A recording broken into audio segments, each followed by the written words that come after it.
Hello friends, welcome to Honest Tutorial for your better understanding. Hello friends, this is Akram Sheikh and you are watching Honest Tutorial. Friends, in today's video we are going to discuss about the accountancy chapter number 5 of 12th standard accounting ratios and analysis. Ratios and analysis जो है उसको present करने के लिए 5 types होते हैं. Presentation किस तरह से करेंगे रेशियोज को. तो फर्स्ट जो है वो प्रेजेंटेशन कैसे होगा in terms of proportion.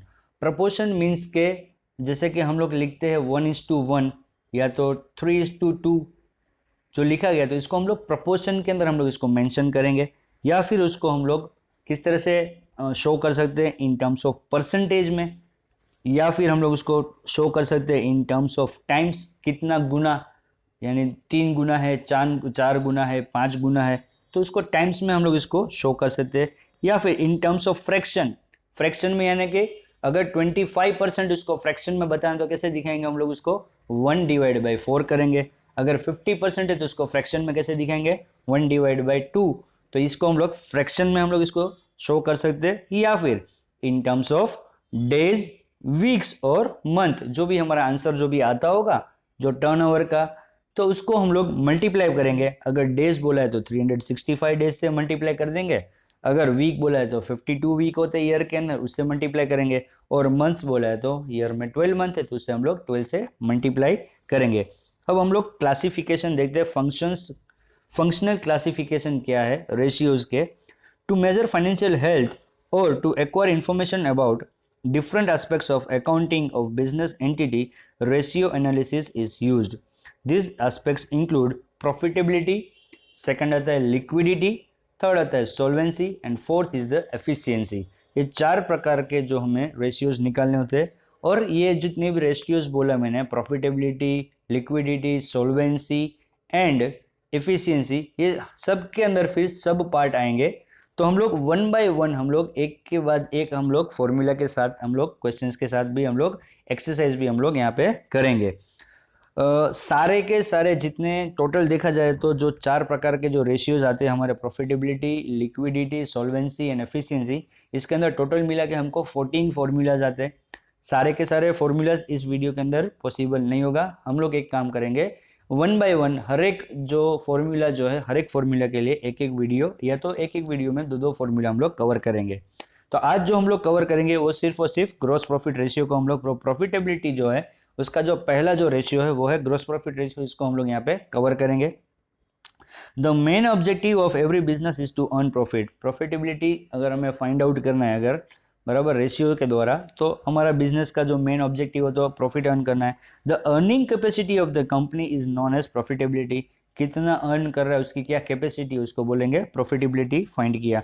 There are different ratios to measure profitability which are as under. तो सबसे पहला जो है उसको प्रॉफिटेबिलिटी फाइंड आउट करने का जो सबसे पहला जो रेशियो वो है ग्रॉस प्रॉफिट रेशियो. आप लोगों को फ्रेंड्स याद होगा, आप लोगों ने ट्रेडिंग अकाउंट बनाया होगा, पार्टनरशिप फर्म या तो प्रोप्राइटरशिप फर्म के अंदर आप लोग ट्रेडिंग अकाउंट बनाते थे. तो ट्रेडिंग अकाउंट के अंदर अगर एक्सेस ऑफ क्रेडिट साइड होती थी डेबिट साइड के ओवर में, तो क्या होता था, उसको हम लोग बोलते थे ग्रॉस प्रॉफिट. तो ये ग्रॉस प्रॉफिट रेशियो भी हम लोग यहाँ पे देखते हैं किस तरह से वर्कआउट करता है.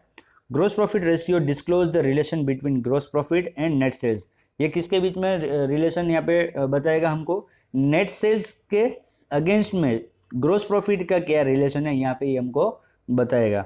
इसका फॉर्मूला है, इसको आप लोग अच्छी तरह से नोट डाउन कीजिए. फॉर्मूला है gross profit divide by total net sales multiply by 100. Again मैं रिपीट कर रहा हूँ, ग्रॉस प्रॉफिट रेशियो को फाइंड आउट करने का जो फॉर्मूला है वो ये है, gross profit divide by net sales multiply by 100. अब फ्रेंड्स जरूरी नहीं है कि क्वेश्चन के अंदर आपको डायरेक्ट नेट सेल्स और डायरेक्ट ग्रॉस प्रॉफिट आपको दे दिया होगा. अगर नहीं दिया है और क्या क्या कंडीशंस हो सकती है और इसको किस तरह से निकाला जाएगा, तो पहले यहाँ पे हम लोग देखते हैं नेट सेल्स यानी क्या. नेट सेल्स का मतलब होता है credit sales plus cash sales, यानी जो हमने बाकी में जो माल बेचा है वो, और जो हमने रोकड़े में, जो कैश में हमने जो माल बेचा है, वो दोनों को अगर मिलाते तो उसको बोलते हैं नेट सेल्स. तो जब भी ये फॉर्मूला हम लोग ग्रॉस प्रॉफिट रेशियो निकालेंगे तो always remember that net sales जो है वो हमेशा डिनोमिनेटर में यानी कि नीचे की साइड पे आएगा. अब हमें ग्रॉस प्रॉफिट निकालना है. तो ग्रॉस प्रॉफिट क्या होता है, excess of sales over cost of goods sold, यानी जो सेल्स जो है वो एक्सेस होगा किसके ऊपर, कॉस्ट ऑफ गुड्स सोल्ड के ऊपर, जो दोनों के बीच में जो गैप निकलेगा उसको बोलते हैं ग्रॉस प्रॉफिट।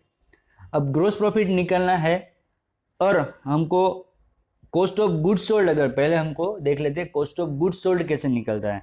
तो कॉस्ट ऑफ गुड्स सोल्ड निकालने के लिए उसका कुछ फॉर्मूला है।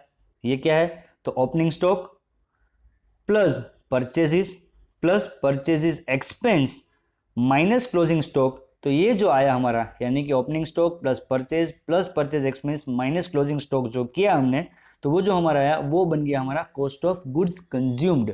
और ये जो कॉस्ट ऑफ गुड्स कंज्यूम्ड जो बना, उसके अंदर अगर हम लोग वेजिस एंड फैक्ट्री एक्सपेंस अगर उसमें हम लोग इंक्लूड कर देते, यानी कि उसको हम लोग ऐड कर देते, तो वो बन जाएगा हमारा कॉस्ट ऑफ गुड्स सोल्ड। और ये जो कॉस्ट ऑफ गुड्स जो sold, cost of goods sold जो हमारा बना, उसको हम लोग अगर सेल्स के जो फिगर है नेट सेल्स या तो फिर टोटल नेट सेल्स जो बोलते हैं, उसमें से अगर हम लोग माइनस करेंगे कॉस्ट ऑफ गुड्स सोल्ड का, तो जो आंसर जो आएगा वो बन जाएगा हमारा ग्रोस प्रॉफिट। वो क्या बन जाएगा हमारा ग्रोस प्रॉफिट। तो फ्रेंड्स, ये जो यहाँ पे फॉर्मूला जो दिया गया है gross profit is equal to sales minus cost of goods sold. और कॉस्ट ऑफ गुड्स सोल्ड किस तरह से निकाला जाता है वो यहाँ पे आपको दिया गया है, opening stock plus purchase expense minus closing stock is equal to cost of goods consumed, and this cost of goods consumed plus wages plus factory expenses is equal to cost of goods sold.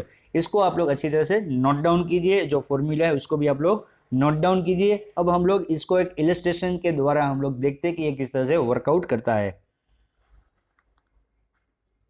देखिए friends, अभी हमारे पास illustration यहाँ पे है। Calculate gross profit ratio from the given information of Z company limited. यहाँ पे हमको 2 साल के फिगर्स दिए, डायरेक्ट दिया हुआ है। यहाँ पे सेल्स का फिगर दिया 4,80,000, ग्रॉस प्रॉफिट ऑलरेडी हमको डायरेक्ट दे दिया है 1,20,000, और 2017 का भी इसी तरह से 6 लाख एंड 1,80,000 यहाँ पे हमको फिगर्स दिया हुआ है। तो ये तो बहुत इजी है, सिंपल है, सीधा डायरेक्ट हमको फॉर्मूला रख देना है। फॉर्मूला क्या है हमारा, gross profit ratio is equal to gross profit divide by net sales multiply by 100। तो 2016 का अगर हम लोग फाइंड आउट करें तो हमारा ग्रॉस प्रॉफिट है 1,20,000, वो हमने यहाँ पे लिख दिया, डिवाइड बाय जो हमको यहाँ पे सेल्स में दिया 4,80,000, वो हमने नीचे सेल्स का फिगर लिख लिया, मल्टीप्लाई बाय 100 किया, तो उसका आंसर क्या आ गया फ्रेंड्स हमारा 25%।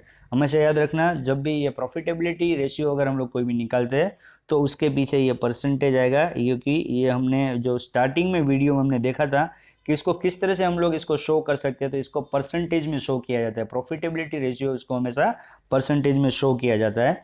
फिर 2017 के लिए यहाँ पे ग्रॉस प्रॉफिट निकाल रहे, तो क्या है ग्रॉस प्रॉफिट यहाँ पे क्वेश्चन में दिया 1,80,000, तो उसको हमने लिखा ऊपर 1,80,000, और सेल्स का फिगर दिया हमको यहाँ पे 6 लाख, तो वो 6 लाख हमने कहाँ पे लिखा, सेल्स का अमाउंट नेट सेल्स की जगह पे लिख दिया, मल्टीप्लाई बाय 100 किया, तो हमें आंसर मिल गया 30%।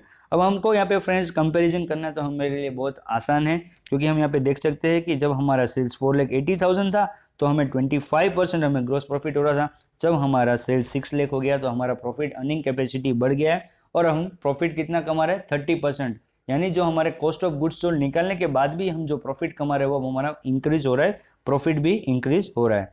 तो ये तो बहुत सिंपल वाला क्वेश्चन था, ये तो हमने देख लिया। अब हम लोग देखते हैं, अगर हमको क्वेश्चन में कॉस्ट ऑफ गुड्स सोल्ड, अगर कॉस्ट ऑफ गुड्स सोल्ड दिया है और ग्रॉस प्रॉफिट डायरेक्ट नहीं दिया तो क्या करना है, तो बहुत ही सिंपल है फ्रेंड्स। हमको फॉर्मूला के लिए ग्रॉस प्रॉफिट की रिक्वायरमेंट है। अब ग्रॉस प्रॉफिट नहीं दिया तो क्या करेंगे, तो जो सेल्स का जो अमाउंट है उसमें से कॉस्ट ऑफ गुड्स सोल्ड जो यहाँ पे दिया हुआ है उसको हम लोग माइनस करेंगे।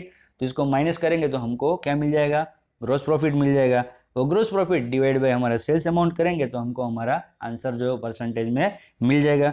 देख लेते फिर भी किस तरह से वर्कआउट करेगा। 2016 का हम लोग यहाँ पे देख लेते, सेल्स दिया 8 lakh and cost of goods दिया हमको, cost of goods sold 6 lakh दिया है। तो सबसे पहले हमें क्या निकालना है, ग्रॉस प्रॉफिट निकालना पड़ेगा।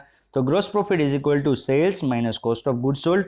तो सेल्स कितना था हमारा 8 लाख और कॉस्ट ऑफ गुड्स सोल्ड कितना था हमारा 6 लाख, तो उसको माइनस किया तो टोटल हमारा कितना निकल गया, हमारा ग्रॉस प्रॉफिट 2 लाख यहाँ पे निकला।